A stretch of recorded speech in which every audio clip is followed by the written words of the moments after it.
Hi everyone, it's Lisa from I Dream in Soap. Welcome to my channel and thanks for dropping by. I thought we'd jump straight into the video today because it's been stupid busy around here at the moment, and also it's really cold and dark and horrible, and trying to actually get a video shot in my kitchen is just not coming up with any good lighting. So here we go. We're going to do an oat milk soap today. So sort of my play on oat milk and honey. So first of all, I'm going to do some homemade oat milk.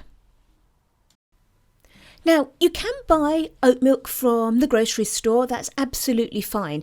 If you do that, then just check that it is just pure oat milk, that there's no additives or anything in it. But it is really, really cheap and really easy to make oat milk yourself. So all I've done here is taken 1 cup of oats. Now I'm not normally a fan of using cups as measurements, but that's fine for this type of thing. And I've taken some distilled water and I've just poured enough of that to cover the oats up, and I'm just going to let that sit for a few hours. Anything between a few hours and even overnight is absolutely fine. Now, why do we have to do this first step? Well, actually you don't. If you don't want to do this first step of soaking the oats, that's fine, and you'll see some videos of people doing it and some not. Now, the benefit of doing it is that it actually softens the oat slightly, so then when you do come to blitz it up in your blender and extract your oatmeal, you will actually get a lot more out of the oat than if you'd have just stuck them in and blitzed them straight away when they were dry. Also, oat milk can tend to have a slimy texture, especially the stuff that you can make yourself, and therefore by soaking the oats first and then rinsing them off, you can actually get rid of that slimy texture too. So once our oats have had a good soaking, we're then just going to strain them off. Now, if you were making oat milk to drink, you would probably give them a rinse at this stage, but that's not really necessary for soap. And then we're just going to pop them into a blender. It doesn't matter what type of blender that you use, and of course it's perfectly fine to use a blender that you use in your kitchen for this. This is a food product, so that's fine. If you don't have a blender, then just do it in a jug with a stick blender. That will work as well. And then we need to add some distilled water because of course we're trying to actually make oat milk, not just be left with these soggy wet oats that we've got at the moment. Now, for most oat milk recipes, you will find that people add either 3 or 4 cups of water to 1 cup of oats. You may notice here I'm only adding 2. Now, the reason for this is because of the way I want to make my soap. I don't want to do a full water replacement for oat milk and have to go through the whole freezing and adding the lye to the frozen ice cubes or anything. And I'll explain as we actually make the soap why I've chosen to do sort of a stronger oat milk solution, as it were. So then just give them a good old blitz up in whatever type of blender you're using. You don't need to go mad on the blitzing, sort of 20 seconds or so will be absolutely fine.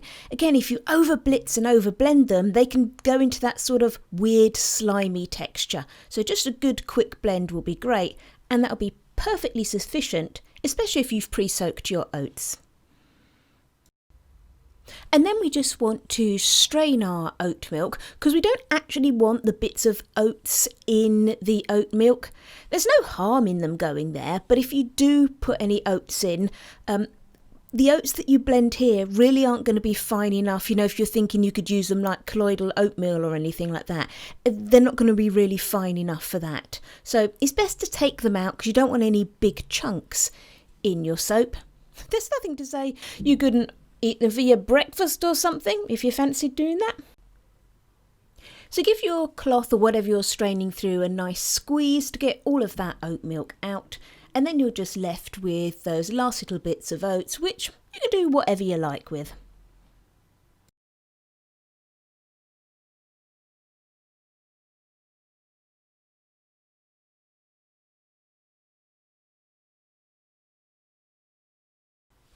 So as normal, I've drawn out a little plan for my soap, and this page I'm not going to go through all the details, but it's just working out how much soap I need for each of my embeds and all of that sort of thing. What we're going to do is just concentrate on how we bring this oat milk into our recipe by looking at the bottom of this page. Now I've just brought in a little snippet of my recipe from Soap Calc, and can you see here that for my recipe I need 158 grams of lye and 285 grams of water. Now that water figure we can muck around with. We've already mucked around with it, haven't we, by saying how much water we want in our recipe in the first place. But it doesn't have to be water. We know we can swap that out for all sorts of different liquids. And you can also swap out differing amounts. Sometimes you might want to do an entire swap and get rid of all of the water and replace it with another liquid. Sometimes you might just want to do a partial swap. And that decision will be the main factor in how you have to dissolve your lye in your liquid. If you only want to swap out part of your liquid, then you still have liquid available, i.e. some water available, that you can put your lye into and dissolve your lye as normal. However, if you want to swap out all of the liquid for something else, you don't have any water available. So therefore you can't do the normal dissolving of the lye and then pour whatever other liquid you're using into your soap at whatever appropriate stage. So that's when you typically see people using the ice cube method, where they freeze the alternative liquid and then to try and reduce fumes and scorching, they sprinkle bits of lye over it and gradually melt the ice and produce their lye solution that way. Now for me, I don't want to get involved in the whole ice cube melting method.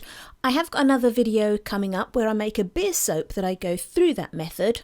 I'm going to just do a partial replacement for this soap. So how much oat milk should I use? Well, we know we're going to replace some of this 285 grams of water. Now, the general rule for dissolving lye is that lye needs an equal amount of water to dissolve properly.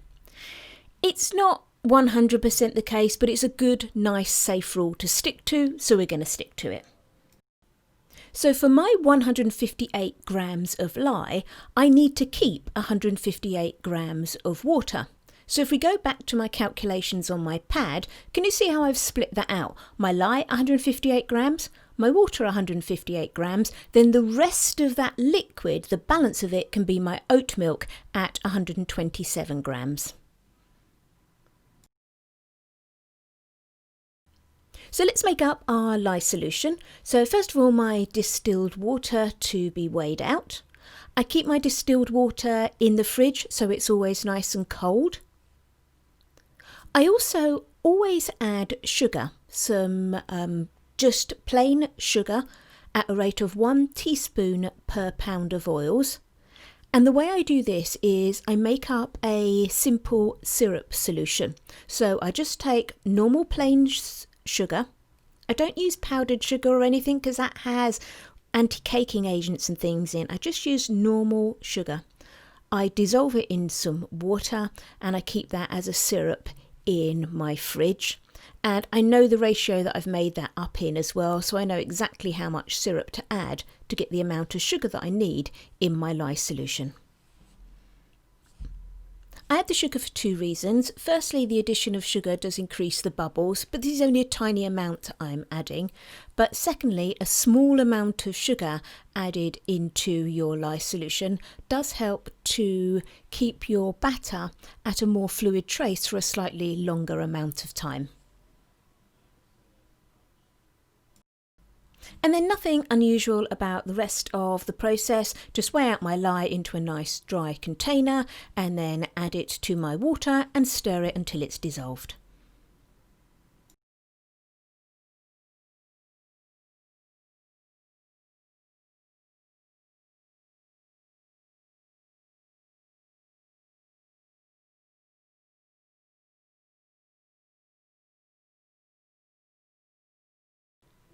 Okay, so let's get some soap made, starting with our embeds.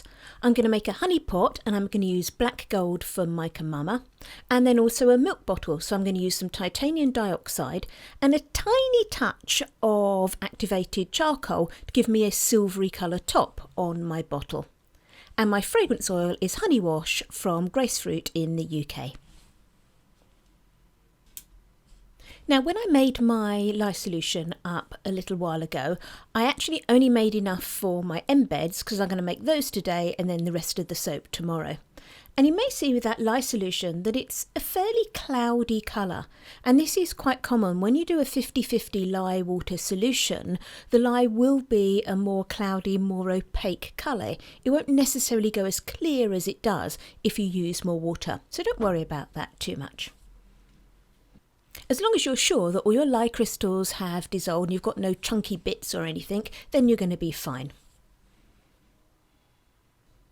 So I'm just going to do the normal sort of things that we do. I've added my lye solution into the oils that I need, and I'm just going to start emulsifying them with some pulses on the stick blender. And then we'll be bringing in our oat milk.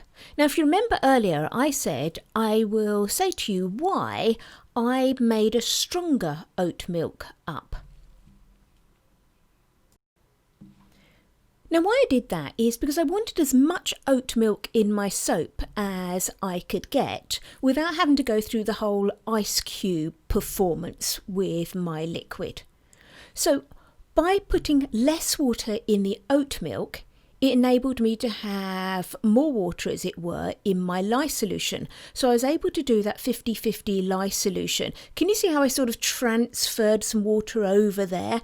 And what, in fact, that allowed me to do is basically get a bigger proportion of oat milk into my soap because mine is more concentrated.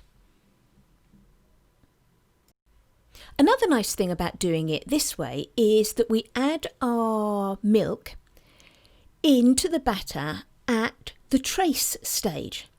And that stops us ever having to deal with the problem of lye directly coming into contact with the milk and overheating it and scorching it. So this is a much sort of safer way to protect the qualities of your milk.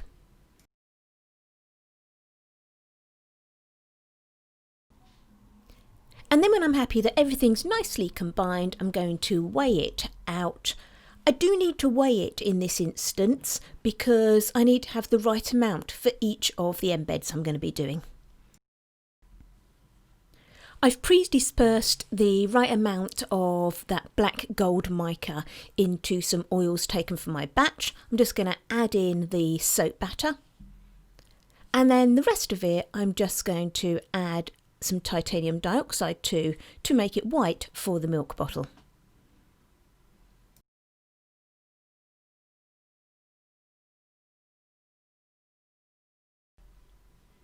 And then lastly, I'm going to add in my fragrance oil. I am leaving this until the end because this fragrance oil does accelerate, so I want it to go in as the last thing that I use.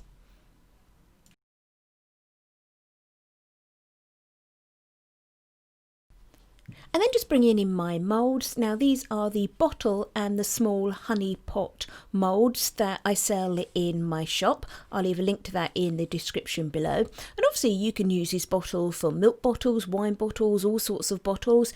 And the honey pot again can be used for, of course, a honey pot, but all sorts of different pots. I've got other soaps where I've used it, for example, like a planter pot, and all sorts of other things.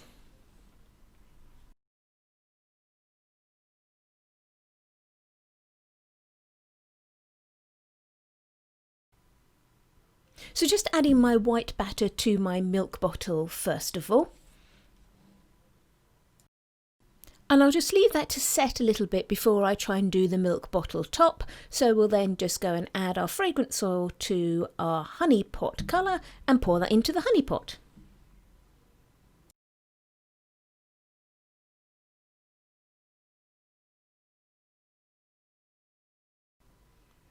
And then I'm just going to add the tiniest bit of activated charcoal to the rest of that white batter because I just want the top to look silvery. I don't want it to go black.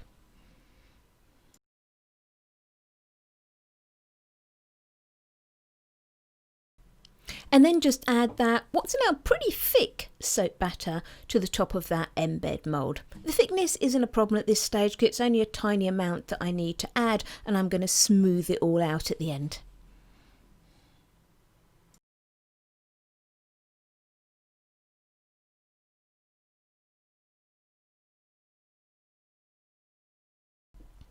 And then I will cover these and C-pop them and leave them until the next day when we can use them in our main soap. So here are our embeds the next day, and as you can see I've already unmoulded the honey pot and I keep them wrapped in some pre-used cling wrap, and then I thought you might like to see them being unmoulded because they do unmould really well. So here's our milk bottle, which is probably the trickier out of the two.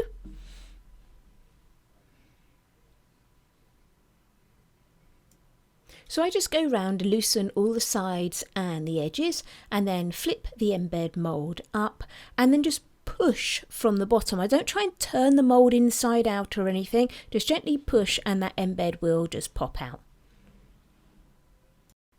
And here's our cute little milk bottle.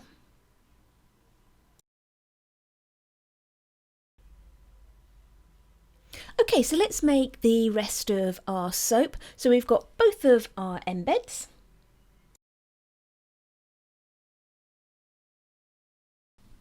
Now I want these embeds to be raised slightly off of the bottom of the loaf, but I don't want to go through and pour a layer, then put the embeds in and then pour another layer, because you can tend to get slight differences in the layers even if you match them all up as one batch.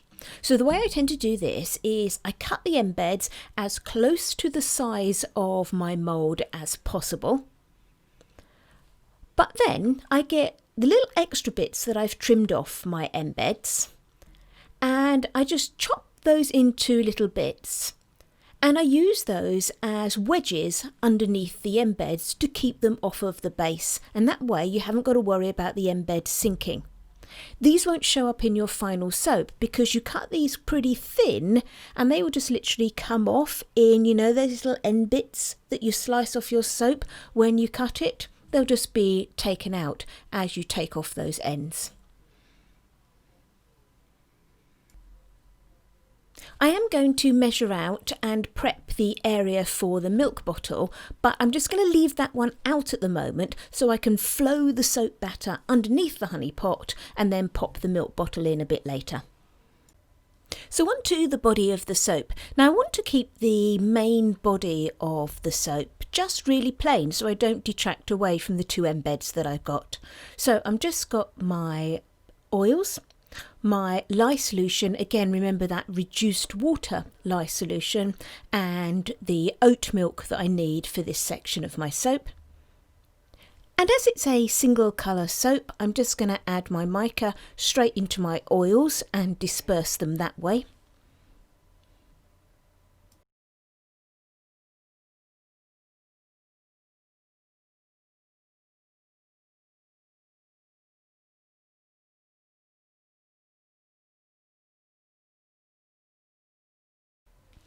Once I'm happy they're all thoroughly dispersed, I'll then add in my lye solution and then just bring my soap batter up to a trace.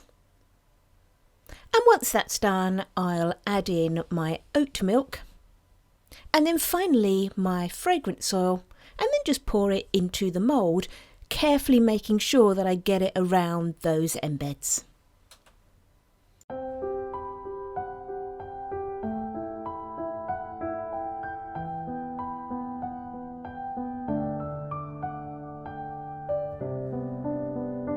There's some stains on your photo, little cracks on your rusty frame, stuck in the mud, but it's okay. I don't have the pieces of you buried in the flashbacks. All these wicked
After I finished my pour, I covered my soap and I still popped it in the oven to C-pop, but I did keep an eye on it. I wanted to make sure that it definitely went through gel, but obviously was conscious that it could possibly overheat because of the milk that was in the soap. But everything was fine and it went through a nice gel phase. So here are our little milk and honey pots, and I think they've come out really well. I do like them. Now I did actually then stamp them with milk and honey on those pots, but I'm not sure where I've put the video for that, but you will see it in the final photos.